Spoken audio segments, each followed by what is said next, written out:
British Columbia is currently experiencing a new crime wave across the province, and it's entirely the fault of BC Premier David Eby, his NDP government, and their partner in crime, no pun intended, Justin Trudeau. At every turn, the BC government and the federal government have made it easier to be a criminal and harder for prosecutors and police officers to actually do their jobs. And it's not just because David Eby has a different philosophy towards criminal justice than you or I do. He fundamentally hates the police and sees criminals as victims. Because a criminal doesn't have a job and they might be poorer than you, that means they're actually a victim of the person that they're currently mugging. He has the sort of the vision that every single criminal is Aladdin, and someone trying to knock over a liquor store or steal televisions, they're actually just stealing those things in order to feed their hungry family or get bread for hungry children. He's fundamentally backwards on this issue and is not going to correct course. This was literally a book David Eby helped co-author before he was the premier of the province. It's titled How to Sue the Police and Private Security in Small Claims Court.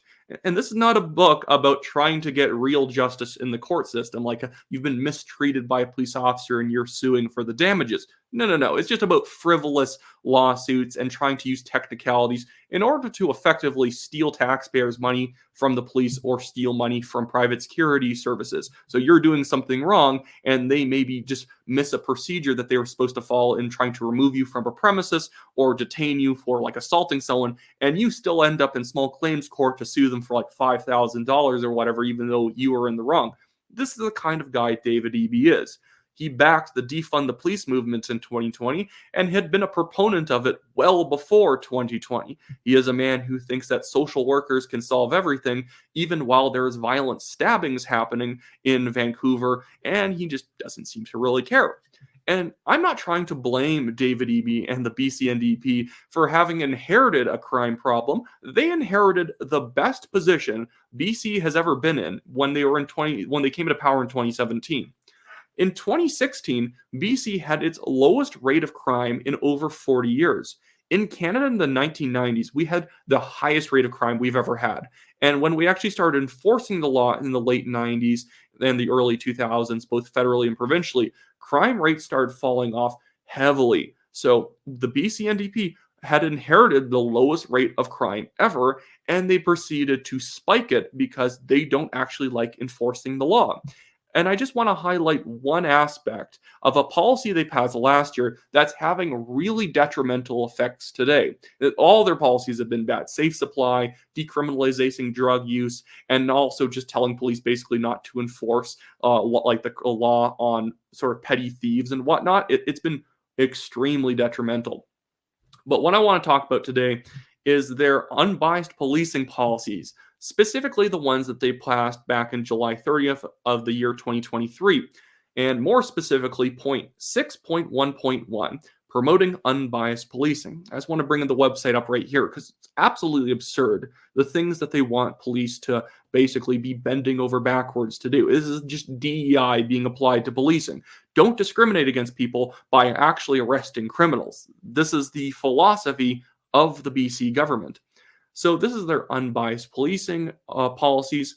And I want to go down to this first point. It says, the duty of all employees is to deliver services impartially and equitably in a manner that upholds human rights and without discrimination based on race, national or ethnic origins, color, religion, age, sex, sexual orientation, marital status, family status, disability, gender identity, and expression, political beliefs, types of employment, economic and social standards is communicated to all employees on the police force. And other than the fact that I don't like the term equity because we are now talking about equality of outcome, generally that's not that bad. But I want to scroll down a little bit farther to show you actually how they see this being actually being enforced or applied. So it says policy framework to support equitable policing.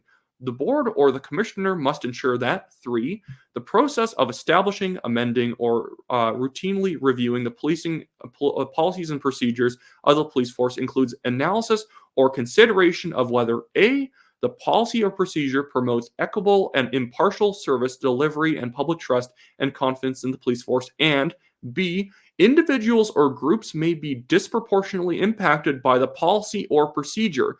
That is absolutely insane. So basically, they're saying if there are a lot of criminals from X group, a disproportionate amount of them compared to their percentage of the population, if your policing procedures or policies is disproportionately arresting them or stopping them for, like, stop, question, frisk type policies, then you must change your policies or your department could be penalized or you could be fired. So, if there's a lot of criminals from X group and they are maybe 10% of the population, but they are committing 35% of the thefts in a certain area, if you are applying policies, procedures, and laws on them by a 30% margin because they are 30% of the criminals, you are disproportionately discriminating against that group. This is the death of criminal justice in British Columbia. And it's actually very racist and bigoted in a lot of different ways because it's saying that that group, if because people tend to live around people who are a lot like them, if that group has a certain amount of criminals in their population, if you arrest said criminals, you're doing something racist. That, in fact, is the most racist thing I've ever heard. That X group, just random group, must live around more criminals because it would be racist to arrest them. So they get to live with more criminality, with more drug use, with more theft, destroying their community because the government just says, you guys get to live with it because we've determined that it's like part of your culture to have a lot of criminals around. And it's not just a failure of the government to not enforce the law like heavily enough in those areas.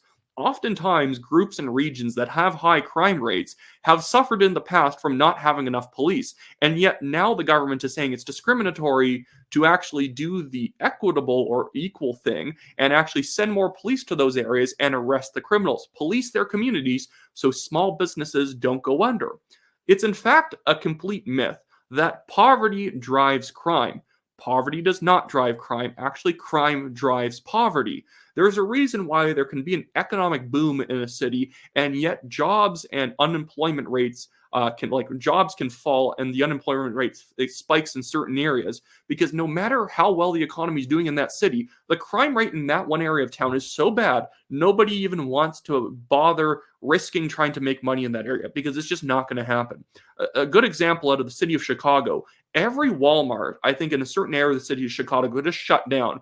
There is in fact probably billions of dollars, millions of dollars every single year in running a Walmart, in theory, in the city of Chicago. But in 15 years, Walmart hadn't made a single dime in Chicago because of the high theft rate. And now the people in those areas of Chicago are, they don't have cheap grocery stores to shop at. Now they must shop at smaller convenience stores, smaller grocers that have higher prices because they don't obviously engage in as large of an economy of scale.